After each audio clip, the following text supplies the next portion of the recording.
welcome to the 416 podcast. This is the interview series. I'm sitting down today with Anthony Dismuke, and I appreciate you, brother, for sitting down with us, taking a little bit of time out of your day. I know you're busy, got a lot going on, and so let's get into this. So for those who may not know who you are, go ahead and take a moment, introduce yourself, tell us a little bit about your family and where we are. All right. Hello, everyone. My name is Anthony Dismuke. We are in Montgomery, Alabama, and this is where I am the located preacher here at Eastern Meadows Church of Christ. My family and I labor here together. My wife, Raven, and my two sons, Anthony Jr. and Ace, are here with us as well. And we have only been here a little over a year and 4 months. So we got here last August. It's November now, but we've just thoroughly enjoyed ourselves thus far and being here. We were in New Orleans, Louisiana before that, and we were there with that congregation at DeGaulle Drive and with those lovely people for about 3.5 years. So, since coming out of school, so we just enjoyed the journey thus far. It's been an eventful one, but nonetheless, it's been good. It is a journey. Sometimes, the getting there, is certainly where we learn a lot. We have a lot of influences in our lives, and you certainly come from a preaching family. Yes, sir. So I'm certain that has had quite the influence on you to do this work as well. So our lights just killed.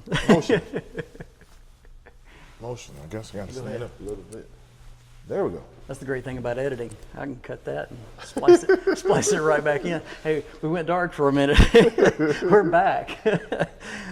So we were talking about just the influence maybe of your family. So what led you to preach? I mean, was it that type of influence, or was it just kind of seeing that, or? Yeah, absolutely. I think the influence is a big part of why I became a gospel preacher. I would never attribute it solely to the influences that I had. So my father is a gospel preacher, and my uncle, and actually I had two uncles that went to Memphis School of Preaching, Eric and Tony, as well as my brother went to Memphis School of Preaching as well. In fact, Howard was in school. He was a year after me, I think. So yes, sir. Yeah. So I've had a lot of influence as far as preaching goes. So, but I think the important part was growing up in the church. Just growing up in the church, being in that atmosphere, and being able to see how things go, and especially as my father is a preacher. Now that can be encouraging and discouraging. That's a true story. It can go either way, right? Our poor kids, man. That can be both. The work of the minister is certainly not as easy as some might think. It's certainly a difficult task, but ultimately, as you grow and mature in the faith, you see the reasoning for it, and you see the purpose, and you see why it's needed, and if you have the capability to do it, the Lord needs you. Absolutely. Here I am, send me. So. That's a great point. I hope you picked that up. All right, so let's talk about MSOP for just a moment. So I know you're a graduate. What year did you graduate? 2021. 2021. All right, so when you're, of course, that's where we first met, when you were in school, and of course I knew your family already and everything, so I just not had the really opportunity to be around you any at that point, until that point really. But so your time that you went through school, 2 years of school there, what was your experience at school? I always try to ask guys who've gone through school, what was your experience? What would you tell somebody about the school? I had a great experience at school. Really unique experience. Mine is probably one that only people in my class experience.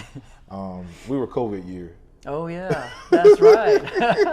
Okay, yeah. Let's dig into that a little bit, man. I bet that was wild. Yeah, so we were COVID year. So my class is unique because not only was it COVID year, we entered into the school year before COVID, so we weren't exactly COVID only. So we came in and we were free to do as we will, and I think they had just started where the first day of school we would go to polishing the pulpit. So that was a unique experience. My first day, I go to polishing the pulpit. Side note, I met my wife at Polishing the Pulpit. First day of school, I met my wife. Oh, that's great. All right, so I didn't realize that. That's cool. So good side note for that, Yeah. but yeah. So yes, your experience was definitely different than some. So different than most people. My experience. yeah. So met her there at Polishing the Pulpit. We go there and we come back, and school is intense, as you many know and have heard about. So it's intense, and you're trying to do your best to study and acclimate to the environment that you're in. As well as I've always had a beard, so before that was Brother Clark had to shave, but we were able to keep, I think, a goatee. If you had a goatee, you were able to keep that part of it. He had just adjusted that, so I was grateful for that. I didn't have to go clean shaving all the way. But then, right before the end of the first quarter, he allowed us to grow our beards out. So that was a. Well, I got to say it. It was much harder when we went through school. Well, every class hears that, well, it was much harder when we went through. So we couldn't have beards and all that, Couldn't even have a goatee, okay? We could have a little pencil-thin mustache kind of thing going, Well, the thing was, the criteria was you had to be able to grow it within 2 weeks. He gave us one of the breaks we had. You had to grow it between then and it had to be clean, So, but before you say yours was the hardest, we haven't gotten to the rest of it. Yeah, we haven't gotten to COVID. So, in the middle of the year did COVID hit. So right after Christmas break, COVID really hit us, where we had those orders to not be with more than, I don't remember, 25 people or something like that in the room. It was kind of intense. There was no water. I remember going to the grocery store, just trying to grab what I can, and but really wasn't much there, and we stocked up for weeks. But so school ended up being suspended for a little bit there, but it was perfect because it was around Christmas break, so you just kind of had an extended Christmas break. But we started doing Zoom classes. So we started doing Zoom, and then we got the orders to come back, and COVID's still going on, of course, but it was snowing when we got back in Memphis. It doesn't. If it does, it's bad. Yeah, that doesn't happen very often. So it was bad, and we still had to walk to school in the snow, and no instructors showed up, of course. You still had class, but we still had class. They were on television screen. That's right. But so that was unique. It was just a lot of unique experiences based on having COVID there, with snow, because it hadn't snowed for I think 4 years prior to us being there in that moment. So it was just a lot of unique things, especially with me. Like I said, I met my wife, so I'm trying to date while I'm in school, and your work is already hard enough, right? And then you add dating, trying to find one to be your wife is also something to add to it, but good things nonetheless. So, were y'all still able to go on the restoration trip and do all that? No, I've never been. I still haven't been on the restoration You'll trip. have to go with us, man. We'll go sometime. We'll just plan it. Let's go check it out. Poor old me, in my class, we had that canceled. We didn't get to speak on the lectureship. The lectureship got canceled. So none of us have ever spoken on So we'll put a little asterisk in history of MSOP and say your class may have been a little more difficult. We never got to speak on the lectureship. None of that good stuff. Oh man. Yeah, we're the only ones that got that. That is very unique. I wasn't thinking about even COVID. All right, so let's move into Montgomery, Alabama, Eastern Meadows congregation, and let's talk about the work here. And so you've been here just a little over a year. Yes, sir. And so how would you say the work is going? I mean, we've talked about this off camera a little bit, but just, overall, I mean, what was your expectation coming into the work, and in a year's time, how has it met that? Work is great. Work is great, and I think that one thing I've learned to not try to do as much as place expectations. Yeah. Expectations always cause you to be upset, and I'm a happy guy. Yeah. I've eliminated. You don't mess that up. I've eliminated a lot of stress by not placing Yeah. expectations. You know, it's just kind of, there's a standard that God sets, and that's what I would expect. Yeah, absolutely. Absolutely. There's a standard that He sets that I would expect, but I wouldn't expect people to be doing certain things or acting a certain way towards me or feeling entitled or anything just because I'm the preacher or anything. You know, just kind of go with the flow. Let's see what happens. And so because of that, it's just been a great experience. I don't have anything bad to say. The people are very loving. We experienced that last night. I mean, on a Wednesday night. Sometimes, you know, when you slip on a Wednesday night, you know, people are doing their thing. They're busy. They're tired from the day, and but everybody was just super friendly and all that. And of course, they speak very highly of you too. So, and your coworker Philip, you know, just you know, of course, I knew you guys knew each other growing up too. So that was kind of special too. So, so you know, in the work here. For those who may be looking either for a congregation or maybe they're traveling through, want to visit or something like that, what would you highlight about the congregation here that would, you know, promote it in a way that somebody would want to be a part of this family? Easter Meadows is a great loving environment. I would say mostly the environment that we are able to present one. There's a lot of things that we do to welcome people in, and that's we're big on that. Is making you feel welcome. We like want, family. We want everybody to know that, and especially on Sundays, they have committees that are dedicated to that very thing. They give you bags and things like that, a welcome packet, if you will, to make you aware of everything that we do, and also to let you know that you're just our honored guest. And that's something that most people feel instantly. It's not some congregations you can go to where you might not get spoken to, even before or after service. Yeah, I know. You know? It has happened.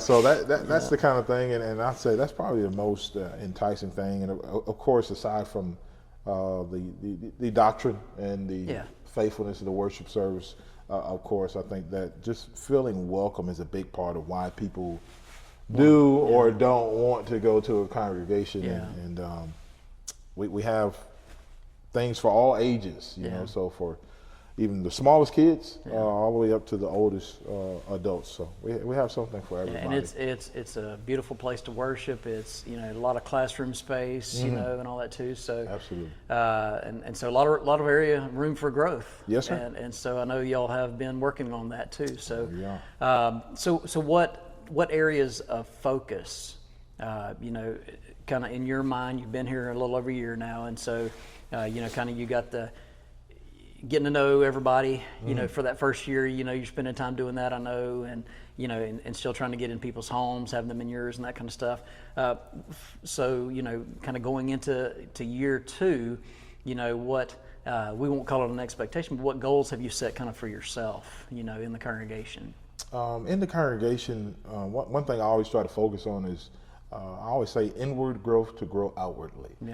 So like you know, a lot of times we try to be evangelistic, and we don't have the camaraderie that we need within ourselves to be as successful as we possibly can, or we don't have the maturity, spiritual maturity that we need to be able to be as successful as we could. And so we try to focus, like right now on Sundays, I'm teaching personal work.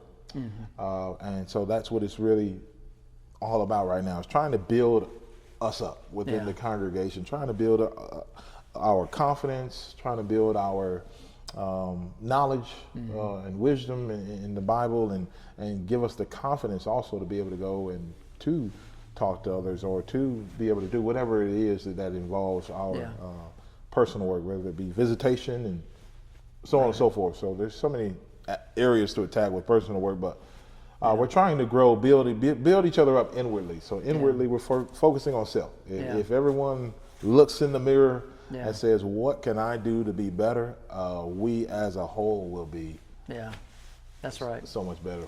And you know, it was kind of alluding to that idea, you know, even last night from Ephesians 4:16, you know, that growth within, that's from that edification, you know, that strengthening from within, and then we can go out and do all those works that we're supposed to be a part of. Is there anything that's a difficulty, either because of the area or something like that, or a particular struggle that either you have encountered already, or that you foresee maybe being a difficult thing to overcome? A difficulty? Well, a difficulty could be in the area of, this is a place where it's a lot of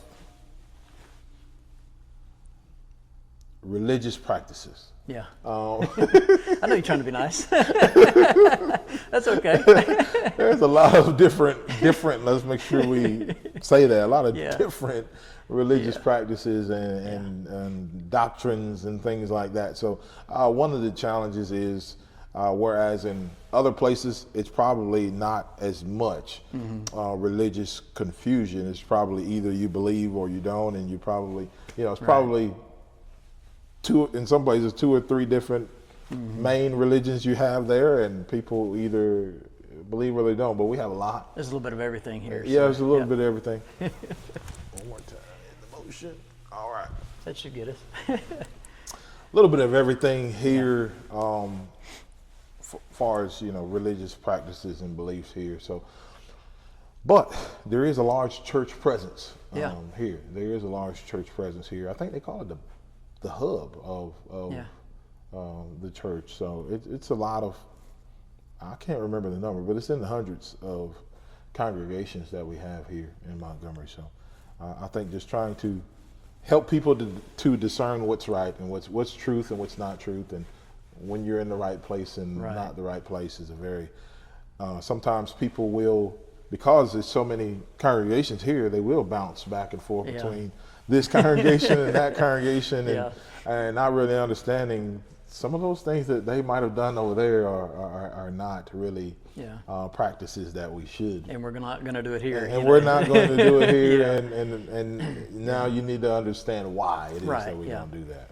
And so obviously, I mean, a lot of that comes back to the teaching and the edifying, the growth from within, to and making sure that we're doing biblically as we should. Right. There's the 416 Ministries, we interview a lot of preachers, and we spend a lot of time in the work of edification. That's what we try to do. And so we're trying to build up, trying to encourage one another. And a lot of that, in the work, especially in the realm of preachers. And so we always ask preachers, okay, well, in your work in ministry, and you can go back and think, growing up even in a preaching family, things, you know about the discouragements and things like that, and you've I'm sure faced some. We have those ups and downs, that we go through, sometimes on a weekly basis, maybe a daily basis, but what keeps you going that might be able to help someone else down the road?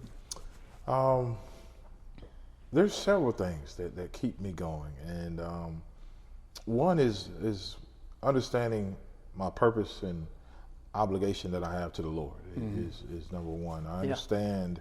I didn't get into preaching because of anything else besides my obligation to the Lord and benefiting Him and His people. So I always try to keep that in the forefront, and because I do keep that in the forefront, the thing that also in turn encourages me a lot is when people come to the back and they tell me about how much the sermon impacts, how impactful the sermon was, what it might have meant to them, what it might have done. That's something that causes me to it builds me up, edifies. Yeah, absolutely. And it makes me say, I want to do more. I want to do more. I want to study more. I want to be better. I want to continue to help us all to improve. It's us, because the preacher always preaches to himself first, right? Well, he better be. He preaches to himself first. So if it's helping me, it's helping you, and that's the greatest thing that we can ever, greatest compliment I could ever get, is that it's helping someone in some area of their life. So that's encouraging. My wife and family keeps me encouraged. So just understanding who you are and who you've believed in, as Paul has said, and just that's right. knowing you're keeping that kind of focus, and when the congregation just comes in and loves you on top of that, that just, by the same token, we know that can tear you down too, right? So it's just yes, we kind of got to ignore sometimes when people are not so nice, but just take the good, spit out the bad. That's exactly right. Fortunately, I've had not one bad thing. I'm still on a honeymoon, so hopefully we keep honeymooning. That's right. Hopefully it just continues on, man. That's great. All right. Well, Anthony, thank you for sitting down with me, and appreciate the time that you spent interviewing. The 416 Ministries wants to help and to serve congregations, maybe in your area, and if there's a way that we can do that, certainly reach out to us. All of our information will be in the show notes and description below. The congregation's information here, the Eastern Meadows Church of Christ in Montgomery, Alabama. We'll have all the information there, and for Anthony as well. And so if you have any questions, you can reach out to us or reach out to Anthony. I know he'd be glad to answer anything you have about the area, maybe to be able to help you find a good home in Montgomery, Alabama. We'll see you further down the road.